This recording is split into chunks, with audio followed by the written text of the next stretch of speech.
All right, everybody, welcome to the video for the review of probability. Sorry it's a little bit late. Things just got out of control this weekend and I didn't get a chance to make it yet. So hopefully this is finding you with enough time to check your answers and kind of review before tomorrow's test. So the first question talks about dogs, and it gives you two different types of dogs, large dogs and small dogs, and whether or not they are going to pass or fail an obedience class.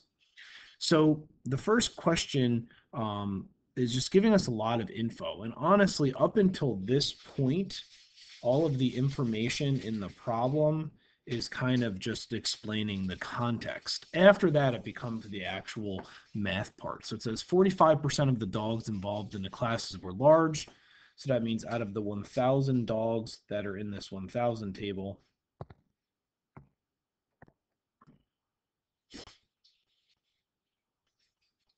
out of the 1,000 dogs that are on this 1,000 table, we can say that there are 450 of them that are considered large, which means there are 550 that are considered small.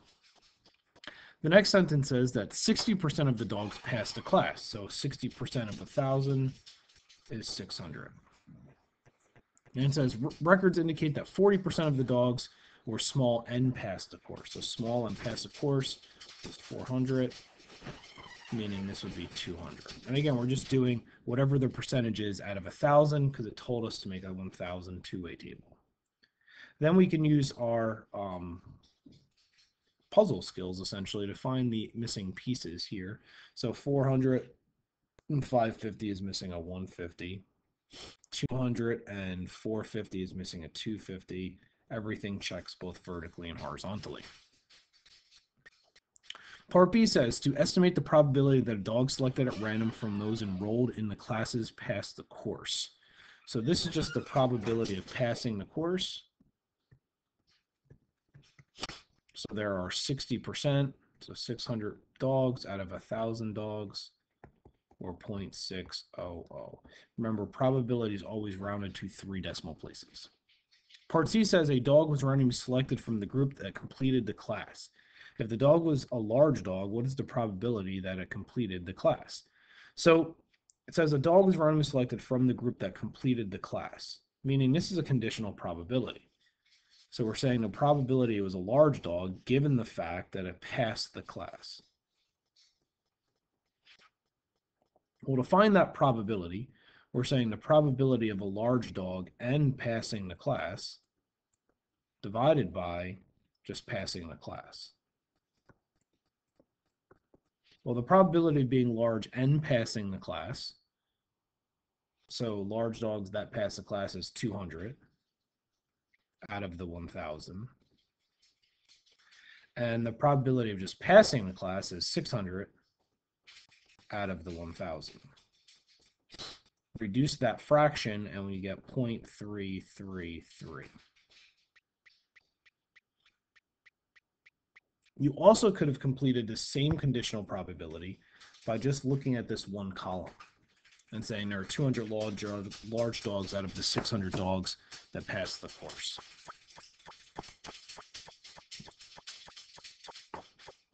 Part D says a dog was randomly selected from the dogs that completed the class. If the dog is a small dog, what is the probability to pass the class? So again, we're looking at a conditional probability.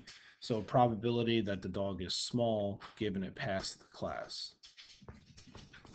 So we can do that using the same formula we used for the large dog question, or just use the 600 column that I highlighted here in red and say there are 400 out of 600 dogs, which gives us a probability of 0.667.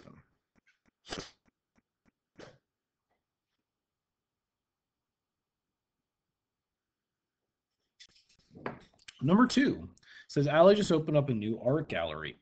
In her gallery, 59% of the artwork are paintings. That is A. And 83% of the artwork is for sale. That's B. So the probability of A is just 0.590. The probability of B is just 0.830. It then says, suppose that you were told that the probability of it both being artwork and for sale or painting and for sale is 0.51. Find the probability of it being a painting or for sale. So the formula for this is the probability of A or B is equal to the probability of A plus the probability of B minus the probability of A and B. So to find the probability of A or B here, we're going to take the 0.59, add it to the 0.83, and subtract the 0.51. So if we do some quick calculation there,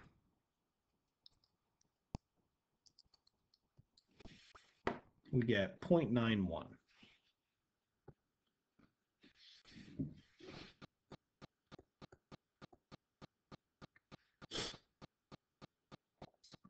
It then says, are the events, is it a painting, and is it for sale, independent, dependent, or mutually exclusive? There are two ways that we learn in class to determine whether or not something's independent or not. I know for sure it's not mutually exclusive because mutually exclusive tells me that the two things can never happen at the same time, which doesn't make sense because there's definitely a possibility that something can be artwork and also be a painting that's for sale. So we have to take that out of consideration. Things that would be mutually exclusive would be things that really just they don't affect each other in any way at all. Right? Raining and snowing at the same time, that would be an example of something mutually exclusive. So really, essentially, this question is just asking, is this dependent or independent of each other? So there are two ways of doing that. We can either find the probability of A given B and see if it's the same as just the probability of A. Meaning, by introducing the concept of B, it didn't affect or change the probability, meaning they are independent of each other. Or we can say the probability of A and B is the same as the probability of A times the probability of B. But this only works for independence. Since I know the probability of A and B, I can multiply A and B's probabilities individually together and see if I come up with the same answer. It honestly doesn't matter how you do it. So if I want to find the probability of A given B, I would take the probability of A and B, which is 0.51, and divide it just by the probability of B, which is 0.83, and see if it's the same as 0.59. So if I do 0.51 divided by 0.83, I wind up getting 0.614, which is not the same as 0.59. Therefore, these are dependent events. If I use the alternate method, I'm going to get totally different numbers, but I'm still going to get something that should not come out to be the same. So we knew that probability of A and B is 0.51. Probability of A is 0.59. I can then multiply that to 0.83. So if I do 0.59 times 0.83, I wind up getting 0.490. Again, close like the last one, but not the same. So again, I'd be able to say dependent events here. The next question is talking about avocados. So it says the probability that the avocado is ripe is 0.12. And since I didn't make one yet, I'm going to make a Venn diagram for this one. I think it's just going to wind up being easier. So we have two circles, one for ripe, one for bruised. So the probability that it's ripe is 0.12. That would be the entire ripe circle. The probability it's bruised is 0.054, the entire bruised circle. And the probability that it's both is 0.019. So I start there. Then if I take 0.12 and subtract 0.019, I get 0.101. That's just ripe, not bruised. And if I take the bruised number, 0.054, and subtract 0.019, I wind up getting 0.035.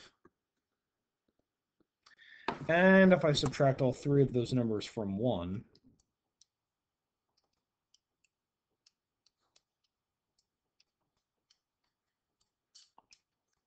I wind up getting 0.845 for the avocados that are neither ripe nor bruised. So part I says not bruised. So that would be the 0.845, sorry. and the 0.101. So that would be a 0.946 number.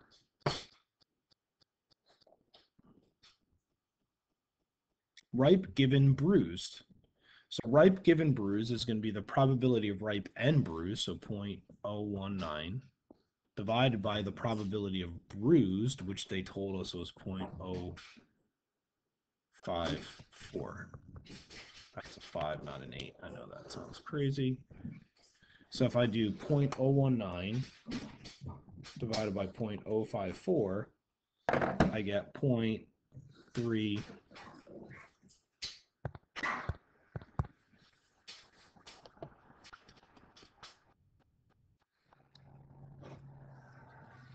I get 0.352. Whoa.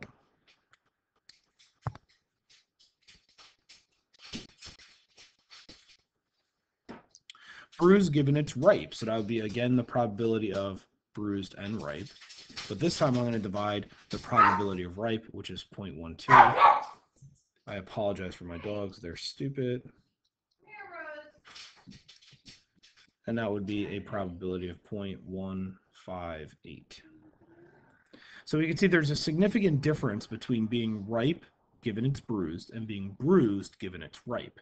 So the next question asks us about those two different numbers. So in the next question it says, which is larger, the probability of one versus the other? So the larger one is ripe given bruised.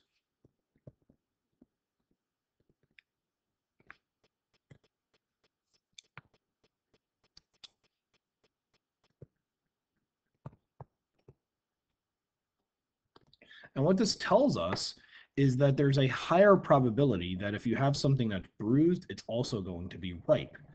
Which, if you think about avocados, those of you that have ever touched an avocado kind of understand that, because the longer the avocado sits on your counter, the more ripe it gets and the easier it is to be bruised, right? Part C says to complete a hypothetical 1,000 table. So we have 1,000. And then we have to go through and look at all those individual probabilities we put in our Venn diagram. So we'll start with ripe and bruised, which is 0.019, which is 19 out of 1,000. Then if we go to the ripe but not bruised, that's 101. So ripe but not bruised, that's 101.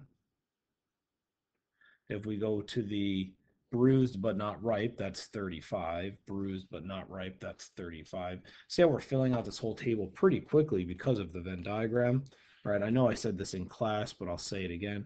I like Venn diagrams better. I think they're easier to use. And then we could just start doing some easy subtraction here so that we could figure out all the remaining numbers.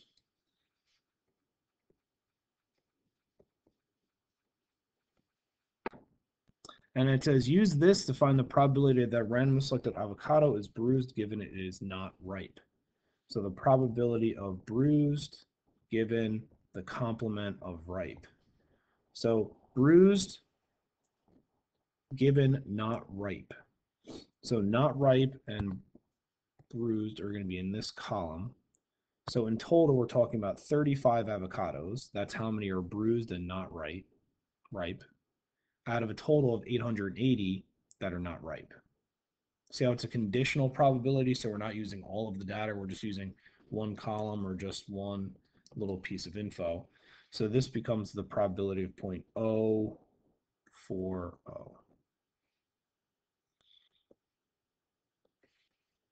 So about a 4% chance of happening.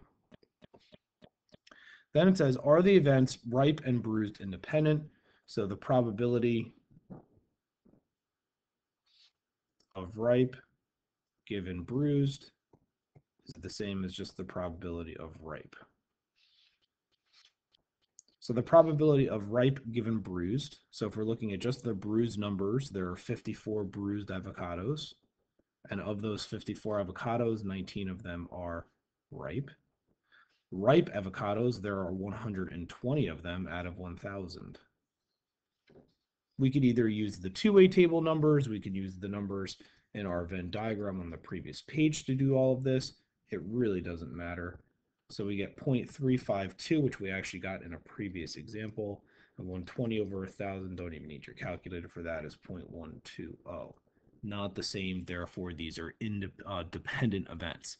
These events affect each other in some way. Being bruised is going to affect being ripe and vice versa.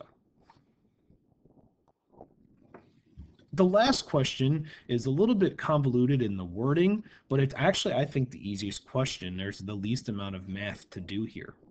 So it says a survey of registered voters in New York has carried out to assess support for a new school tax.